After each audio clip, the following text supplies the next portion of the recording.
Hello viewers, আসসালামু আলাইকুম। Tanvir's entertainment থেকে আপনাদের স্বাগতম। গত পর্বে আমি আপনাদেরকে আমার আঙ্গুর বাগান দেখিয়েছিলাম গত 1 মাস আগে। 1 মাস পরে আজকে দেখেন আমার আঙ্গুরের কি অবস্থা। অলরেডি আঙ্গুর পেকে গেছে। আঙ্গুর এখন কি অবস্থা সেটা আপনাকে দেখাচ্ছি। আজকে আমরা কিছু আঙ্গুর হারভেস্ট করব। দেখি আমি একটা আঙ্গুর আপনাদের সাথে আজকে হারভেস্ট করে দেখি আমাদের কি অবস্থা। টেস্ট করে দেখি আপনাদের সামনে কি অবস্থা।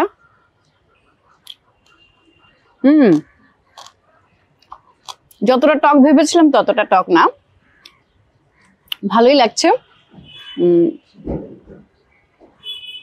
ভিউয়ার্স, আপনারা এরকম একটা আঙ্গুর গাছ লাগাতে পারেন। দেখেন আমার আঙ্গুর গাছের পরিস্থিতি ভালোই, মিষ্টি খারাপ না, মোটামুটি মিষ্টি, খুব বেশি টকও না, খুব বেশি মিষ্টিও না, ভালো লাগলো খেয়ে। আজকে আমি কিছু করলা আপনাদের হারভেস্ট করে দেখাবো। এই করলাটা আমি করলা গাছটা লাগানোর পর থেকে 45 দিন পরে আমি আজকে ফল পেয়েছি, সেই ফলটা আমি আজকে হারভেস্ট করে আপনাকে দেখাবো। এই যে দেখেন, এইটা আমি রেখেছি বীজের জন্য। এটা এই জাতটা খুব ভালো, বড় ধরনের করলা। দেখেন কলাটা, দেখেন এই কলাটা আমি আজকে কাটবো না। এই কলাটা প্রথমেই আমি এটাকে বীজ করবো বলে এটা আমি রেখে দিলাম, বাকিগুলো আমি এটা হারভেস্ট করছি। আজকে ছুটির দিন, ভাবলাম আমার বাগান থেকে করলাগুলো নিয়ে একটু আলু দিয়ে ভাজি করব।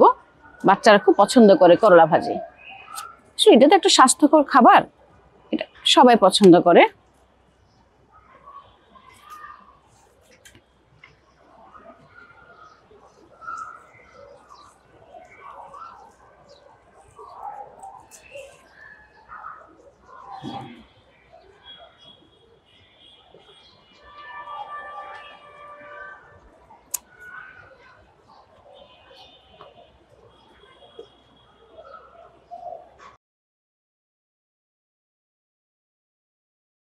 আমার এই পাশে ওখান তো আঙ্গুর পেরে আসলাম, আজকে দেখলাম, আপনাদের দেখালাম, খেয়ে দেখালাম। আজকে আমি কিছু ডাটাও হারভেস্ট করে ফেলি আজকে। সেদিন কিছু ডাটা হারভেস্ট করেছিলাম, আপনাদের কাছে শেয়ার করেছি, কিন্তু আজকেও কিছু ডাটা আমরা একটু হারভেস্ট করে ফেলবো। আসলে মূলত আমার শাকসবজি কেনা লাগে না, আমার বাগানের শাকসবজি লতাপাতা দিয়েই আমার সংসার চলে যায়। মাঝে মাঝে আমার আত্মীয় স্বজন যারা আসে তাদেরকেও আমরা কিছু দিই। এটা হচ্ছে আমার ডাটা সংগ্রহ। আমরা আজকে আরেকটু কিছু সংগ্রহ দেখাতে চাই। আমার মিষ্টি কুমড়া বাগানটা, দেখেন। আজকে মিষ্টি কুমড়ার পাতা যদি বেশি হয়ে গেছে এবং আমার ফল আসা শুরু করেছে, সেই জন্য ফলের দিকে যাতে আমার গাছটা মন দিতে পারে, সেজন্য মিষ্টি কুমড়া কিছু আগা আমি কেটে ফেলবো। তাহলে হচ্ছে কি, তারা এই পাতার দিকে মন না দিয়ে আমার গাছগুলো ফলের দিকে মন দিবে। সেই জন্য কিছু আমি ছাঁটাই করে দেবো, অর্থাৎ কিছু আগা আমি এখান থেকে কেটে দিব।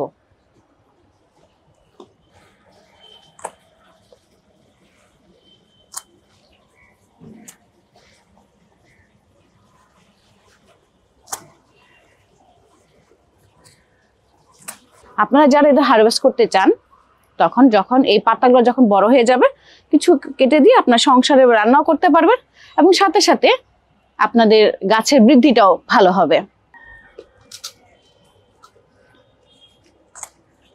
মিষ্টি কুমড়া কিন্তু আসলে বাজারে সবসময় পাওয়া যায় না, কিন্তু আমরা যদি এরকম আমাদের একটা ছাদ বাগানে ছোট্ট ছোট গাছে ছোট একটা জায়গায় যদি আমরা এই ধরনের ফলন করি, তাহলে আসলে এটা একটা প্রশান্তিও দেয়। আজকে ভিউয়ার্স, আমি আপনাদেরকে দেখালাম আমার মিষ্টি কুমড়ার হারভেস্ট। আমি ডাটা হারভেস্ট করেছি, আমি আঙ্গুর হারভেস্ট করেছি, আমি কিছু করলা হারভেস্ট করছি, এবং আমার সাথে এই করে আপনাদেরকে আরেকটা জিনিস আমি শেয়ার করি। সেটা হচ্ছে আমি আজকে কিছু আমড়া হারভেস্ট করতে চাচ্ছি। দেখেন, এটা আমার ছোট্ট একটা আমড়া গাছ। আপনি দেখেন, বয়স কিন্তু বেশি না। এর এক পাশে ফুল, আরেক পাশে যে ফলগুলো সেটা এখনো ছোট ছোট ফল, হ্যাঁ, আরেক পাশে, এবং আরেক পাশে হচ্ছে গিয়া এই হারভেস্ট করার মতো ওরা বড় হয়ে গেছে। দেখেন, এখন আমি এখান থেকে একটা হারভেস্ট করব।